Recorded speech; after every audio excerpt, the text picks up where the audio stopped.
You've had your highs and your lows, and you've been absolutely magnificent right through. How does one get up off the deck when things aren't going well? I would like to share one experience with you here. It's a funny story, but completely out of the box, which we hadn't tried, and it did wonders for our team. We were playing against New Zealand, and Chris Keynes was bowling. This was in India, in Mohali, so in your hometown. The ball was reverse swinging, and Chris Keynes was virtually beating us 2-3 times an over. I was batting with Rahul Dravid, so the main batters were batting. We'd like to believe that we were the main batters.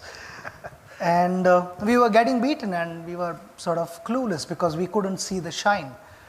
Sometimes the surfaces are such that it becomes a little difficult to figure out which side is the shiny side and which is the rough side.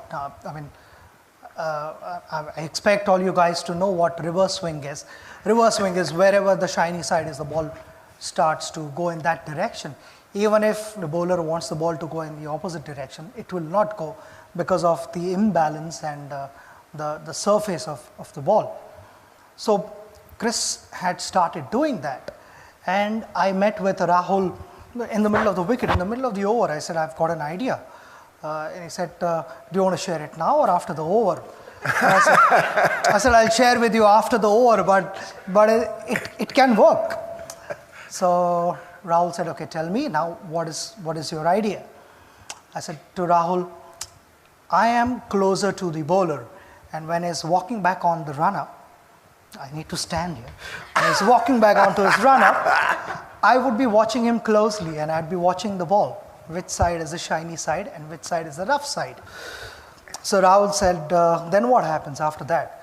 I said, whichever side is the shiny side, I will hold the bat in that hand.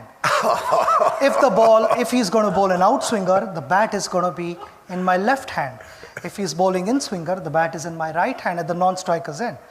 So that's the only time in my career when the batsman is ready to face the ball. He's not watching the bowler, he's watching the bat in my hand. So he's very good. So Rahul is watching me, and suddenly you see a couple of cover drives being hit for boundaries, and on drives passing piercing mid-wicket and mid-on, and Chris is like wondering, these guys were getting beaten a couple of times every over, and suddenly I'm giving away a couple of boundaries. There's definitely something wrong. So all the fielders were watching me because I was, watching Chris and not Rahul. And normally no batsman stands facing the bowler. He would be like facing the other batter. And then I would quickly change the bat, and by then they had sort of figured out that there is something fishy. And Chris lost his momentum, he lost his rhythm, and he held the ball cross seam, and he bowled a ball, and instead of looking at Rahul or checking what has happened there, he looks at me and I said, what have you got for this? Chris didn't realize that I had also warned Rahul that if I don't know what is coming, I'm going to hold the bat in the middle. So that is how the story goes. So it's just, in short, it's just being a step ahead of your opposition.